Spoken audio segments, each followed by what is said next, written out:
বিস্তারিত প্রতিবেদন আপনাদের সামনে উপস্থাপন করছি। মাটি ছাড়া চাষাবাদ এই এক অভিনব ব্যবস্থা।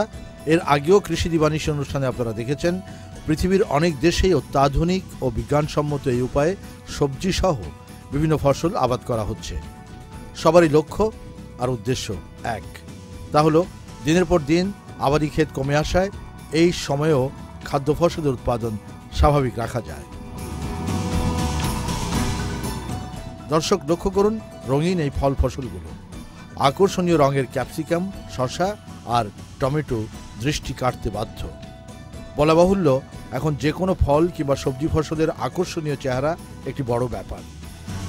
চোখে না ধরলে ক্রেতা সেদিকে হাত বাড়াতে চান না।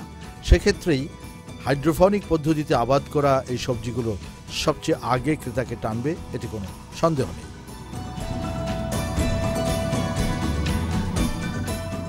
মাটির পরিবর্তে পানিতে একেবারে ঘরোয়া পরিবেশে ট্রে, চৌবাচ্চা বা বালতির মধ্যে অনায়াসেই করা যেতে পারে বিভিন্ন সবজির আবাদ।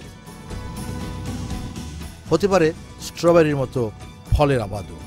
বাংলাদেশ কৃষি গবেষণা ইনস্টিটিউট এই গবেষণা করে আসছে 2006 সাল থেকে। এই ইনস্টিটিউটের হর্টিকালচার রিসার্চ সেন্টার গত কয়েক বছর যাবৎ এই পদ্ধতিতে করছে ক্যাপসিকাম, লেটুস, টমেটো, শসা, ক্ষীরা ও স্ট্রবেরি সহ বেশ কিছু সবজি। প্রথম দেখলে মনে হতে পারে এটি অনেক ব্যয়বহুল ও নিয়ন্ত্রিত পরিবেশে এমন চাষ করা অনেক কঠিন। মোটেই তা নয়। যে কেউ পারেন নিজের বাড়ির বারান্দায় কিংবা ছোট্ট ছাউনিওয়ালা ঘরে, যেখানে আলো বাতাস ঢুকতে পারবে এমন জায়গায় এ ধরনের কৃষিকাজ শুরু করতে। আজ হাইড্রোফনিক কালচারের প্রতিটি ধাপ আপনাদের সামনে তুলে ধরব। বাংলাদেশ কৃষি গবেষণা ইনস্টিটিউটের সিনিয়র বৈজ্ঞানিক কর্মকর্তা সেলিম রেজা মল্লিক জানাচ্ছেন চাষ শুরুর বিষয়গুলো। এটি গত বছর 2012 সালের সেপ্টেম্বর মাসের মাঝামাঝি সময়ের কথা। হাইড্রোফোনিক্স পদ্ধতিতে প্রথম যে কাজটা আমাদের, সেটা হলো প্রথম আমাদেরকে চারা উৎপাদন করতে হবে, সুস্থ সবল চারা, যেটা আমাদেরকে মাটি ছাড়া স্পঞ্জের ভিতরে করতে হবে। এটা মাটিতে চারা করা যাবে না, কারণ মাটিতে চারা করলে ইনফেকশন হয়। সেই জন্য প্রথমে চারা উৎপাদনের জন্য আমরা এরকম একটা ফোম নেব। আমরা ফোমটাকে নেওয়ার পরে এটাকে নিয়ে আমরা এভাবে 1.5 ইঞ্চি করে করে কেটে নেব।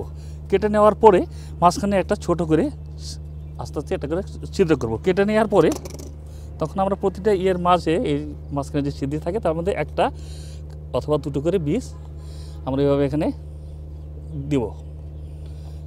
এভাবে আমরা বীজটা দিব, পুরো বীজ দিয়ে ভরা, পুরো এরকম পুরো ফোমটাই আমরা বীজ দিয়ে ভরে ফেলবো। তখন এটাকে আমরা করব কি, একটা ট্রেতে অত ছোট অথবা একটা পানি আধার আছে এরকম, এটা রাখার পরে প্রথম আমরা ভিজে এইভাবে একটু ভিজাতে হবে যাতে বীজের কাছে পানিটা আসে।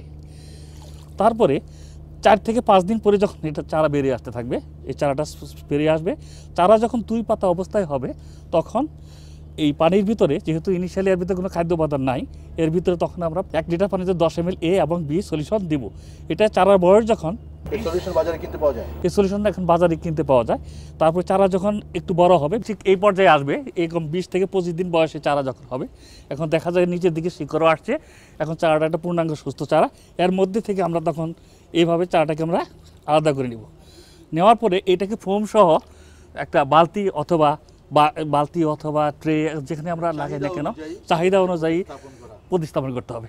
এখন যদি এই পদ্ধতিতে আমরা যদি করি, যে ভার্টিক্যাল হাইড্রোফোনিক্স, যেটা আমাদের জায়গা কম লাগবে, যখন এখানে আমরা 25 মিটার স্কোয়ার জায়গাতে আমরা বিভিন্ন ধরনের সবজি করতে পারতেছি। প্লাস এখানে দেখেন ক্যাপসিকাম, লেটুস, স্ট্রবেরি এবং ফুলকপি, এগুলো সব করা যাচ্ছে। এটাতে ভার্টিক্যাল স্ট্রাকচারে আপনারা যে হাইড্রোফনিক করেন, সেটাকে কি লতানো সবজিকে গুরুত্ব দিচ্ছেন না? হ্যাঁ, লতানো সবজিও করা যেতে পারে। সেক্ষেত্রে আমাদের চয়েস করতে হবে কোন জায়গায় আমরা সেট করব। যদি আমরা লতানো সবজিটা নিচে সেট করি, তার মাঝখানে আমরা খাটোগুলো নিতে হবে।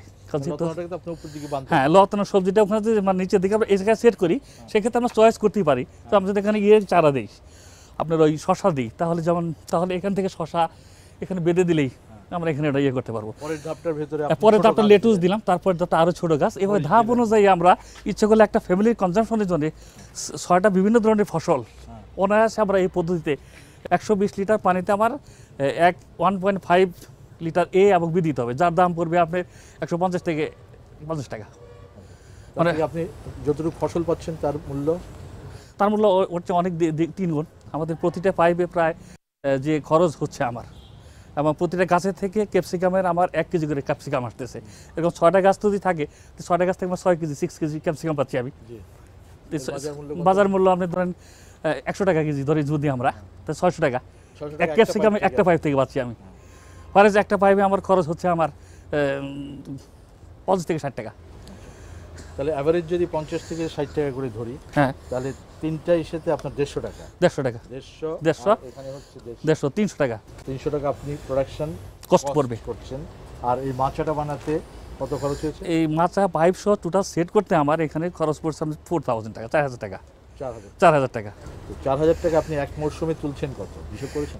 না, আমরা এক মৌসুমে যেটা আমরা উঠাচ্ছি হয়তো সেই এক মৌসুমে এটা কভার হবে না, আস্তে আস্তে এটা তো আমার 10-12 বছর আমরা ইউজ করতে পারবো, কোনো সমস্যা হবে না। কাজেই ওটা প্রায় কস্ট বেনিফিট রেশিও 2 এর উপরে। এটা এরকম শেড দিয়ে রাখতে হবে নাকি? না, আসলে শেডটা আমরা কেন দিই, যাতে এটা হাইড্রোপনিক কালচার মানে মাটি ছাড়া পানিতে চাষ। আমরা জানি আমাদের দেশে মাঝে মাঝে রেইন আসে, রেইনে যদি পানিটা যদি এখানে পড়ে তাহলে এর নিউট্রিয়েন্ট সলিউশনের কনসেন্ট্রেশনটা হাইফার করবে।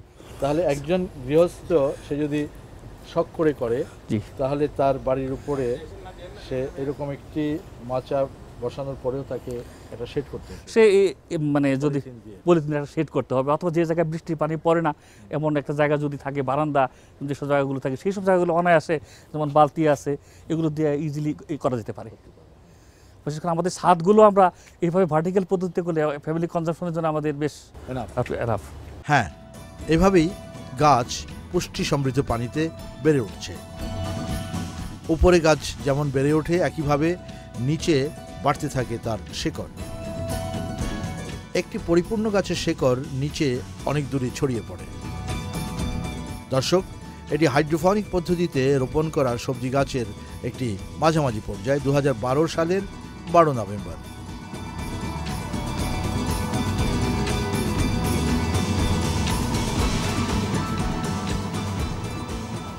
হাইড্রোপনিক কালচারে এখানে ফেরোমন ট্র্যাপ ব্যবহার করা হচ্ছে কীটপতঙ্গের উপদ্রব রক্ষার জন্য। ফেরোমন ট্র্যাপ, এটার সাথে আপনাদের পরিচয় কম বেশি আছে। যশোরের কৃষকরা ব্যাপকভাবে ব্যবহার করছে ফেরোমন ট্র্যাপ, নরসিংদীর কৃষকরা ব্যবহার করছে। যেখানে কীটনাশক ব্যবহারের মাত্রা বেশি, সেখানের কৃষকরা কীটনাশকে কাজ হয় না, প্রকান্তরে পয়সা চলে যায়, যে কারণে তারা জৈবিক পদ্ধতির দিকে ঝুঁকছে। আমি একটু বুঝিয়ে দিচ্ছি। এই যে আমার আঙুল হাত ঢোকালাম, এই যে ফাঁদটা, এটা হচ্ছে ফেরোমন ট্র্যাপ। এখানে এটা একটা তাবিজ বলে কৃষকরা, এটার ভিতরে একটা কেমিক্যাল দেওয়া আছে। এটা হচ্ছে কেমিক্যালটি হচ্ছে স্ত্রী পোকার গায়ের গন্ধ। হ্যাঁ, স্ত্রী পোকার গায়ের গন্ধ, আর্টিফিশিয়াল স্মেল। এখন পুরুষ পোকা স্ত্রী পোকার সান্নিধ্যে আসার জন্যে এই ট্র্যাপে আসে, এর আশপাশ দিয়ে ঘোরাঘুরি করে। যখন সে সত্যি সত্যি স্ত্রী পোকাকে পায় না এখানে, তখন সে নিচে দেওয়া আছে লবণ পানিতে পড়ে যায়, পড়ে গিয়ে সে মারা পড়ে। এভাবে আস্তে আস্তে একটা এলাকাতে বা একটা নির্দিষ্ট জায়গার ভেতরে যখন আর স্ত্রী পোকা পুরুষ পোকা পাচ্ছে না, তখন এটা ব্রিড হচ্ছে না, বংশবৃদ্ধি হচ্ছে না।